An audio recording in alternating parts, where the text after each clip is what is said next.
Autobots transform and roll out. Everyone loves it. Princess Peach or Toad. Yeah, go on. Raphael.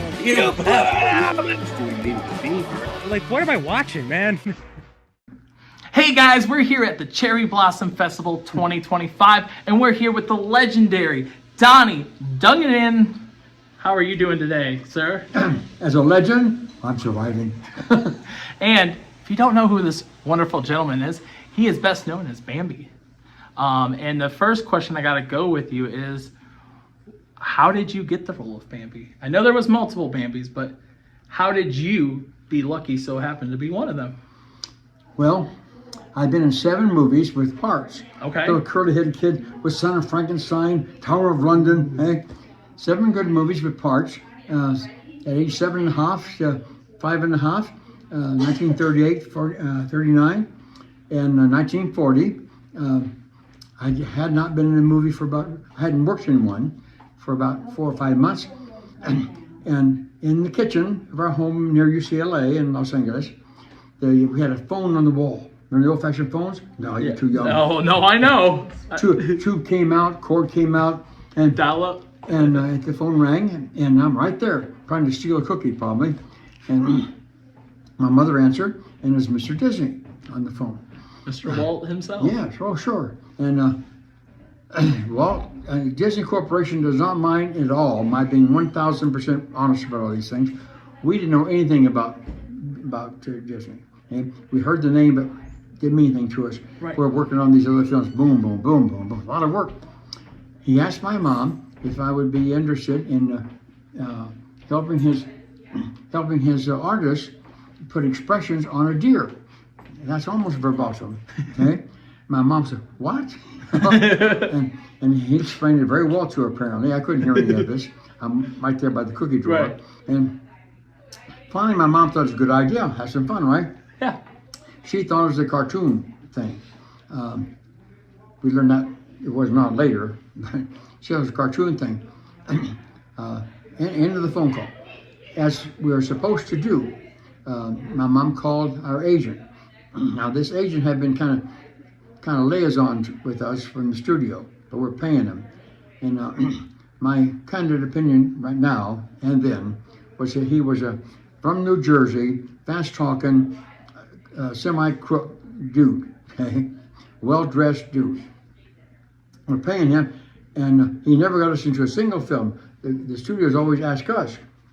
I remember asking my mom, why are we paying this guy? If he's not doing his job. Yeah. I'm 5 years old, but I was reading newspapers reasonably at 5.5, so I had some awareness of what's going on. So she called this agent guy. He came very soon into our driveway in this huge car. I used to tease about the head and the hood like a football field. Big car. Okay? He came in the house and sat down, and I'll never forget this, in our living room. And my mom explained to him what this man, Mr. Disney, who we did not know anything about, Right. Had invited us to do. This guy exploded. No, this is almost a quote. No, we can't do that. It ruined his career.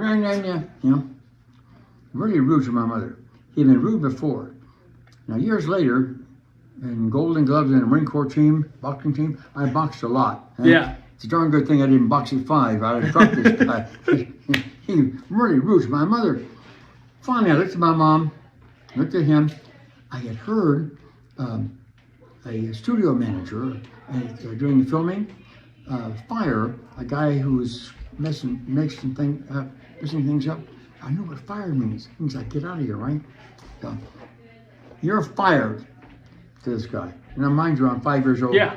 And this guy's got a 3-piece suit on with a Cadillac outside. You can't do that. My mother, I love her. She turned to him and said, he's paying you. He can fire you. Oh, he went bananas. He got in his darn limousine, not limousine, a big Cadillac car, laid rubber in the driveway. I never heard that before. He's gone. 4 or 5 days later, as we were invited to do, we went to the then brand new studio, Burbank. Looked to me like it was still in some construction in a Disney studio. I took forever to get there. There was no freeways in, a lot of lights. I used to measure the distance in California by how many ding-dings, because the stop signs actually had signs. Wow. Stop, go, you know. So Disney, from where we live, was 1,000 ding-dings away. We finally got there. Mr. Disney came out in the parking lot. Okay, somebody tipped him off. We were there, and he greeted us as we were walking away from the car. What a wonderful man. He wasn't not like some of the other executives I'd seen in all those movies before, okay? Right. He had his sleeves rolled up like this, very gracious and courteous, invited us in, and explained to, I remember, not verbatim, but vividly, we want him to put expressions on a deer, because deer are, he said something about deer being very passive or gentle, and our deer is very expressive. So they wanted my stupid expressives to help the deer before the voice. That's how that happened. It was wonderful life experience. And worked on the facial model for a couple, 3, 4, maybe 4 months off and on. And then he took us to lunch. Mr. Disney, I think his brother was there, but I was never introduced, I don't think, to his brother. Took us to lunch, and this is how this happened, very casual. People think, must have been big negotiations, baloney. We're sitting at lunch, and Mr. Disney looks over to my mother and says, by the way, do you think Johnny could do the voice? My mother said something very contractually sophisticated. You bet. You bet. That is so cool, to the fact that you got to literally meet Mr. Walt himself. I mean, many times. That's insane. And then, so then you got the part as Bambi. Do you have any favorite memories you remember on set at all? I know that was... Oh, yeah. I could have probably got fired a couple times. Mary, sure is, man. Early in the work on it, I didn't know anything about the storyline. In all the previous films, because I probably made a pest of myself, what's this about? I had no idea what the storyline was. Is a deer? I'm involved with a deer? Come on, you know. So finally, some nice lady must have mentioned to Mr. Disney, I need to see a deer. That's before they bought a deer on the studio lot to help the artist. But those deer just stood there like this, didn't do anything. I'll never forget that comment. So Mr. Disney got a couple of his assistants, well-dressed men, 3-piece suits, in a real big car, long car, and took us to a zoo very near the Disney studio. Had to be somewhere near Glendale or that geographical area. Very nice zoo. I had never been in one. All those movies kind of stole my childhood, to be frank with you. I didn't get into public school until 7. Wow. But the tutors in the studios were wonderful. Right. That's why I got skipped later. Anyway, so they took us to this zoo. I never forget this. Very clean and very proper. And there was a pit.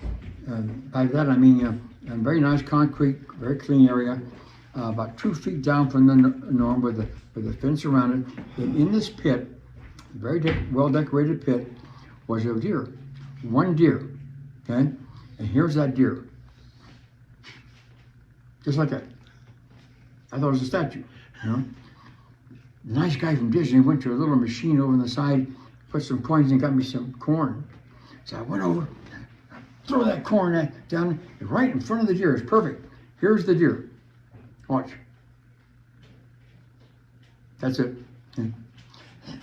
Now I have a sense for why he wanted animation. Yeah. For the deer, right?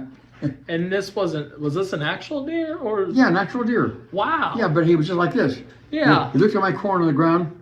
And just went down. Like this. So what? You know? So here's why I almost got fired. I thought up here anyway. As soon as that happened, I said, quote, Disney Studio has got this in a quote in the archives. Mom, if that's a deer, I don't want to be that guy. He's boring. Oh, these two wonderful men who took us back and forth a couple of times, when they got back to the studio, ratted me out. because the next day, the very next No. day, in Disney's wonderful studio, here comes Mr. Disney. Gracious, gentle, super leader guy, I thought, then and now. And here he comes down the hall, I think maybe with his brother, but I wasn't sure.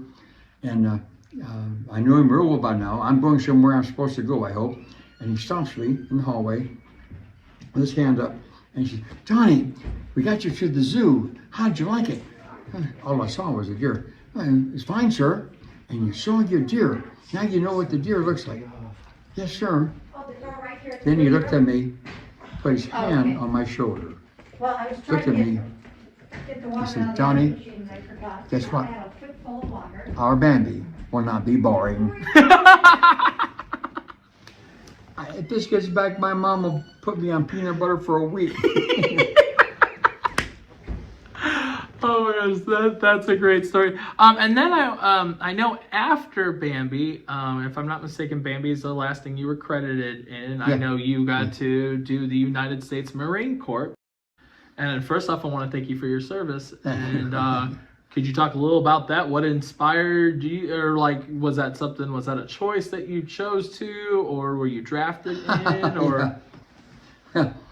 From 14 on, before the Marine Corps, I was in a boarding house. You're at the main school entrance door. I was in a boarding house supporting myself from 14 on, okay? And studying well. I am so lost. And I'd already been skipped to at least 1 or 2 grades then. And I wanted to be a medical doctor. So bad I could hardly pull myself back from trying to steal medical books. Okay? The Korean War is on, madness, and like other madness we do sometimes. And I got a draft notice, but I had no parents, and I'm working and going to school, I almost had nobody to adult with any brains to give me any coaching. But I got a notice to go down to a draft board in Los Angeles, which is very well done then, really well done, big place. I thought it was to go into the Army or wherever they wanted me to do. It was just for a physical, but I didn't know that. So, okay, I told my boss where I was working part-time, and I went down, I think it was on a Friday or Thursday afternoon. I'm 18 and a half. Yes.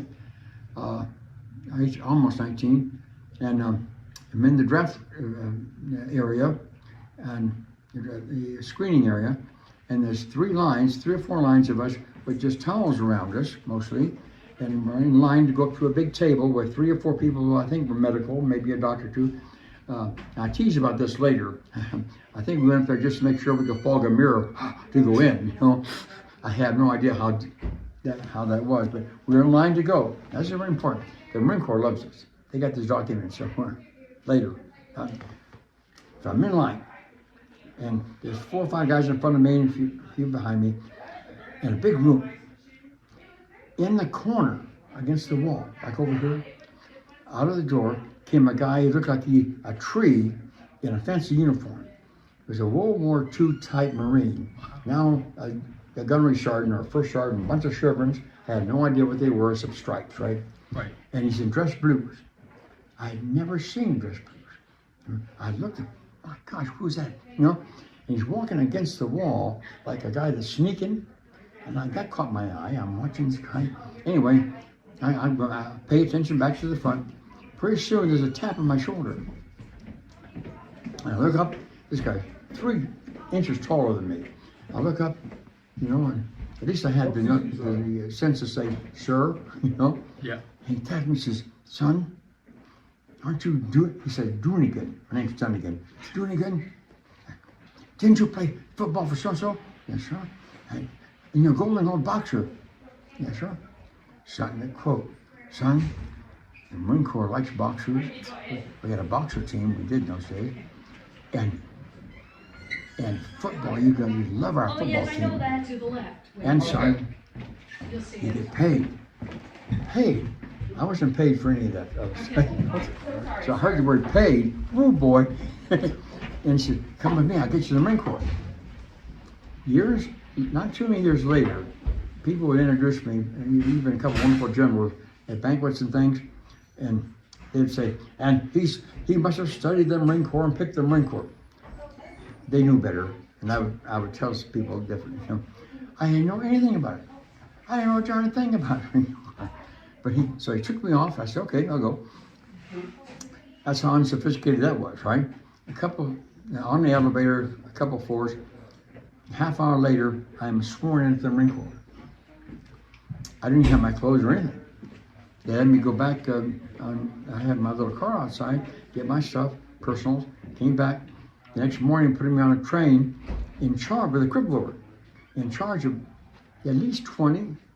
Must have been at least 15 and 20 other guys. Some were drafted, because we were drafted then, and some were volunteers to go to boot camp. Okay. California, San Diego. So now I'm on a train with a clipboard and all these guys. They were worried about their conduct. They were great guys, no problem. The train got to San Diego. I got the clipboard, I got them off. I don't know anything yet about dress right, dress fall in.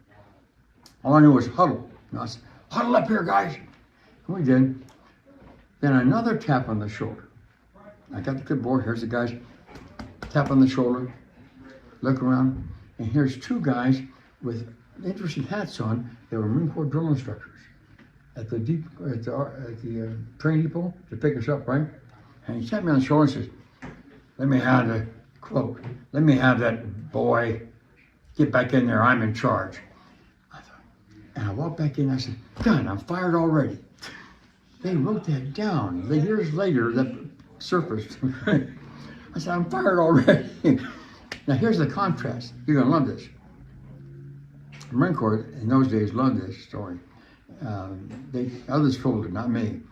So now in boot camp, I was physically fit like a young gorilla. Okay? So boot camp was a lark. Boot camp was an absolute physical nightmare. I think. Right. So boot camp is great. At the end of boot camp, now I got promoted to PFC. Very few did in those days. You know, 2 or 3 in the platoon of 70 guys. And here's graduation day. Okay? And I'm not a seamstress, lousy. I had sewn my little stripe on by hand and I had it on wrong, had it on kind of crooked, you know. So what, you know, in those days. So now my boot camp graduation. This is very important. A major story, Marine Corps. These was in those days. I'm at boot camp graduation. I don't have any parents, of course. Lots of parents from all over the country there with their sons graduating. Now they're bona fide Marines, right? Up comes a Jeep. We're outside the graduation hall. I'm standing there, 70 of us. Up comes a Jeep with a captain. If you're a recruit or even a young corporal, the captain gets up, you're like this, right? So at least I had the presence of mind to go click.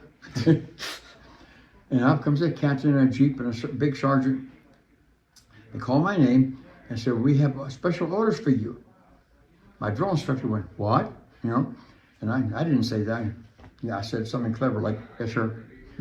I got in the Jeep, went to the other end of the magnificent parade field in San Diego to a wonderful building. In those days, drill instructor school in the Marine Corps was kind of Valhalla. It was hand-picked sergeants from different ranks all over the Marine Corps, hand-picked to be drill instructors because they formed young Marines, right?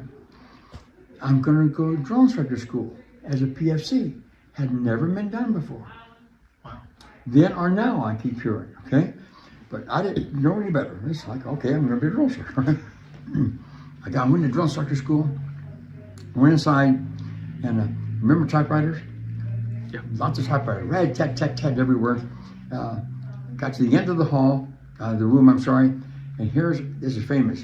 Here's the first sergeant of drill instructor school. Can you imagine how that's like, Marine Corps, right, during the Korean War and World War II? Brilliant, well-groomed guy, looks like he's a linebacker, you know? And he looks at my orders, and he does this. What? Drill instructor? You can't be a drill instructor, you're a PF. When did you graduate? I said 30 minutes ago. What? You can't be a drill instructor? And then he looks up at me. And besides that, you're a crooked PFC, because my stripe was crooked. Now, the reason that's significant Because even though for about a year and a half later, I was promoted, Hey, kind of fast. Every once in a while, somebody that knew that would tease me about it. Hey, Dunagen, you so crooked. Well, if you'll get close. Wonderful entry in the Marine Corps. and another question: did you eat any crayons? And which What's one that? was your?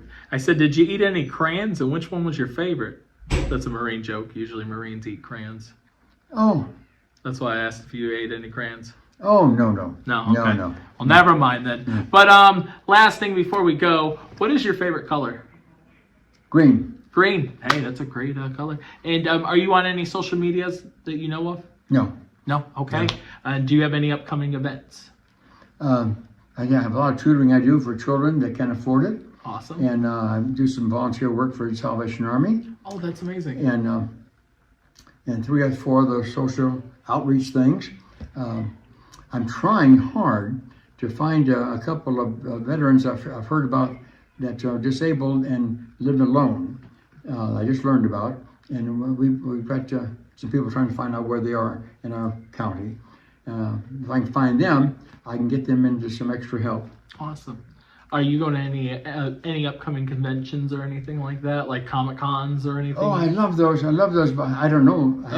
I haven't any invitations yet. Okay. Well, hey, book him now because he was amazing this weekend, and appreciate you very much, and thank you again for your time. Thank you, buddy. Thank you, and we're just gonna wave at the camera. Or yeah. See you later. See ya.